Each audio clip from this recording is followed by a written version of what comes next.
వంగవీటి మోహన్ రంగారావు గారు ఒక టైగర్. ఆయన ఎలా చనిపోయారు? పేదలకు ఇళ్ల పట్టాలు ఇవ్వాలని విజయవాడలో నిరాహార దీక్ష చేస్తూ ఉంటే అర్ధరాత్రి చంద్రబాబు నాయుడు గారి గవర్నమెంట్, తెలుగుదేశం పార్టీ అధికారంలో ఉంది, అర్ధరాత్రి నరికి చంపారు. ఈ ఘటనలో వేళ్ళన్నీ కూడా చంద్రబాబు గారి వైపే చూపిస్తాయి. మీరు మాట్లాడేది అంత కరెక్ట్ అనిపించలేదు. వాళ్ళల్లో ఎక్కడ చల్లం కూడా రాల. వాళ్ళు అట్లాగా సైలెంట్గా ఉండిపోయారు. ఎందుకు అనుకున్నారు? ఏం మాట్లాడుతున్నారు మీరు అసలు? 25 ఏళ్ళ నుండి మీరు కాపాడుకోలేకపోయారంటే అసలు ఏం జరిగిందో మీకు ఎన్నో సందర్భాల్లో నేను చెప్పడం జరిగింది. రంగా గారిని నేను చంపడానికి 1-2 రోజులు వేసుకున్న ప్లాన్ కాదు అది. దాదాపు సంవత్సరం పైనుంచి ప్లాన్ చేశారు. ఎందుకంటే రంగా గారే స్వయంగా అసెంబ్లీ సాక్షిగా, ఇది ఆన్ రికార్డ్స్ ఉంటుంది, ఉమ్మడి ఆంధ్రప్రదేశ్లో ఆన్ రికార్డులో ఉంటుందండి. పవన్ కళ్యాణ్ గారు కొద్దిగా తెప్పించుకుని చూడండి. ఆన్ రికార్డ్ ముఖ్యమంత్రి అప్పుడు ఎన్టీ రామారావు అసెంబ్లీలో కూడా ఉండగానే ఆయన అసెంబ్లీ సాక్షిగానే ఆయన చెప్పిన సమాధానం ఏంటిదో తెలుసా? ఆయన లేవనెత్తిన అంశం, నా ప్రాణానికి హాని ఉంది, అది కూడా ఈ రాష్ట్ర ముఖ్యమంత్రి ద్వారానే, ఆయన వాళ్లే దగ్గరుండి నన్ను చంపడానికి ప్రయత్నం చేస్తాను, నాకు సెక్యూరిటీ ఉండని అసెంబ్లీ సాక్షిగా మాట్లాడారు. పవన్ కళ్యాణ్ గారు అసెంబ్లీ సాక్షిగా మాట్లాడారు. అర్థమైందా?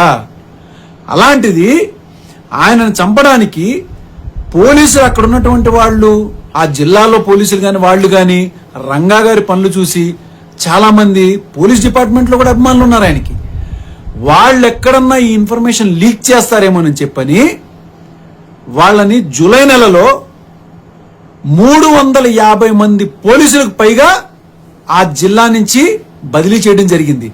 దాని విషయం మీద ఆయన కాపునాడు పెట్టినప్పుడు కాపునాడు అంశాల్లో ఇది ఒక అంశం. 350 మంది పోలీసుల్ని ఒకటేసారి ఈ జిల్లా నుంచి ఎందుకు బదిలీ చేశారని చెప్పని కూడా ఆ అంశం మాట్లాడారు. అయితే ఇంత విషయం మీకు, ఈ చిన్న సూక్ష్మన్నీ మీకు తెలియగా? పోనీ 144 సెక్షన్ అంటే మీకు ఐడియా ఉందా? అదే 144 సెక్షన్ ని సీరియస్ గా అమల్లో పెడితే ఎలా ఉంటుందో తెలుసా ప్రభుత్వం? మీకు వైజాగ్ లో మిమ్మల్ని మీటింగ్ పెట్టుకోవద్దని చెప్పి హోటల్లో నోటీసులు సర్వ్ చేస్తే మీ కార్యకర్తలను వదిలేసేసి మీరు అక్కడి నుంచి ఖాళీ చేసి వెళ్ళిపోయారు, గుర్తుందా? కానీ అదే స్థానంలో రంగా గారు ఉంటే ఏం చేసేవాడు తెలుసా? నా కార్యకర్తలతో పాటు నన్ను కూడా అరెస్ట్ చేయండి అనేవాడు.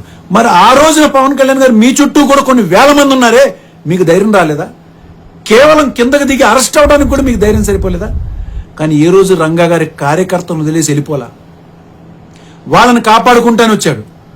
కానీ ప్రభుత్వమే ఈ యొక్క కుట్రలో హోమ్ మినిస్టర్ చంద్రబాబు నాయుడు, ముఖ్యమంత్రి ఇన్వాల్వ్ అయ్యి 3 ఐపీఎస్ ఆఫీసర్లని ఈ యొక్క టాస్క్ మీద పెట్టి ఆయన ఎట్లన్నా చంపించేయాలని చెప్పని ప్రయత్నం చేశారు కాబట్టి, చేస్తున్నారు కాబట్టే ఆ ప్రయత్నాల్లో మీరన్నారు అడ్డుకట్ట కట్టేస్తే బాగుంటుందని చెప్పని వీళ్ళందరూ అడ్డుకట్టలు కట్టేటువంటి ధైర్య సాహసాలు కలిగిన వాళ్లే. కానీ వాళ్ళందరినీ ఆయన బతులాడుకున్నారు. ఈ విషయం నేనేదో మాటలో చెప్పడం కాదండి, సీనియర్ నాయకులైనటువంటి ఉండవల్లి అరుణ్ కుమార్ గారిని, ఇంకా సీనియర్ చాలా మంది నాయకులు కూడా చెప్పారు. ఇట్లా రంగా గారిని ఆ రోజున ఆయన చెప్తే అక్కడి నుంచి వెళ్ళిపోయారు తప్పించి ఆయన మాటకి గౌరవం ఇచ్చి ఎవరో కూడా అలా వదిలేసి వెళ్ళటానికి ఇష్టపడలేదు. ఇంకొక విషయం చెప్తున్నా మీకు, ఒక పక్క ప్రభుత్వం ఆయన మీద కక్ష కట్టుందని చెప్పని కాదు, ఇంకో పక్క సొంత పార్టీలో కూడా ఆయన ఎదుగుదలను చూసి ఏడ్చేడు వాళ్ళు కూడా చాలా మంది ఉన్నారు. ఇవన్నీ ఒక పక్కనైతే ఇంట్లోనే పెద్ద కుంపటుంది. ఇంట్లోనే ఇంటి దొంగని ఈశ్వరుడు కూడా పట్టుకోలేడు అని అంటారు కదా పవన్ కళ్యాణ్ గారు. అలాగా ఇంట్లోనే ఒక పెద్ద కుంపటి ఉంది ఆయన్ని చంపించేటానికి.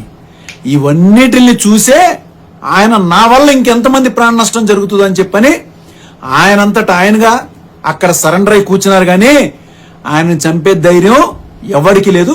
ఇంకా విషయం ఏంటంటే, మీకు స్టేట్ ఇంటెలిజెన్స్ కాదు కదా, మీకు సెంట్రల్ ఇంటెలిజెన్స్ కూడా ఉంది కదా, బాగా పరిచేస్తున్నారు కదా.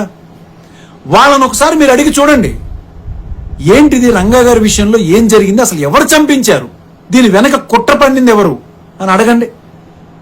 అప్పుడు కన్నా మీకు అర్థం అవుద్దేమో మీరు ఎలాంటి వ్యక్తులతో మీరు సంధి కుదుర్చుకుని మీరు కూటమిలో ఉన్నారు, ఎవరికి మద్దతు ఇచ్చి మీరు అధికారం ఇచ్చారు అనేది కనీసం ఇప్పటికన్నా మీకు తెలుస్తుందని చెప్పని నేను భావిస్తున్నాను. ఎందుకంటే మీరు ఎప్పుడు అవకాశం వచ్చినా మీ ముఖ్యంగా జనసేనలో 90% మంది రంగా గారి అభిమానులు ఉన్నారు తెలుసా మీకు. వాళ్ళందరూ ఏంటంటే మీరేదో రంగా గారి గురించి గొప్పగా మాట్లాడతారేమో అనుకుంటున్నారు, కానీ నాకు అర్థమైంది. కానీ వాళ్ళకు కూడా చాలా మందికి రంగా గారి గురించి మాట్లాడుతున్నారు అనుకుంటా, కానీ కాసేపు ఏమో మీరు చూశానంటారు దూరం నుంచి, కాసేపు ఏమో నేను టీ ఇచ్చానంటారు.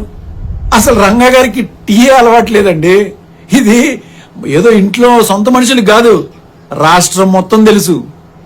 అలాంటి ఒక గొప్ప వ్యక్తిని చంపించడానికి ఎన్ని కుట్రలు పన్నారో ఆ యొక్క పర్యవసానం తర్వాత ఆ ప్రభుత్వం కుప్పకూలిపోయింది తెలుసా మీకు. పోనీ మీరు అభిమానం ఉందనుకున్నాం మీకు రంగా గారి మీద. ఏ రోజున పోనీ దండేశారా? మీరే స్వయంగా కాకినాడలో రంగా గారి విగ్రహం పెడతంటే, రాష్ట్రం మొత్తం ఎన్నో విగ్రహాలు పెడుతున్నా రంగా గారి విగ్రహం పెడతంటే కాకినాడలో సుప్రీంకోర్టు ఆర్డర్ ఉంది, ఈ విగ్రహాలు పెట్టద్దు తీసేయండి అని చెప్పినటువంటి మహా అభిమాని మీరు రంగా గారికి. మీకేం చెప్పాలి చెప్పండి? మిమ్మల్ని చూసి ఇంకా చప్పట్లు కొడుతున్నారు రంగా గారి విషయం చెప్తే. రేపు కొద్ది రోజులు ఆగితే మీ అవసరం కోసమో మీ మైలేజ్ కోసమో రేపు ఇది కూడా అంటారు, రంగా గారితో నేను చాలాసార్లు కలిశాను, మాట్లాడాను చాలా సందర్భాల్లో కూడా చెప్తారు మీరు.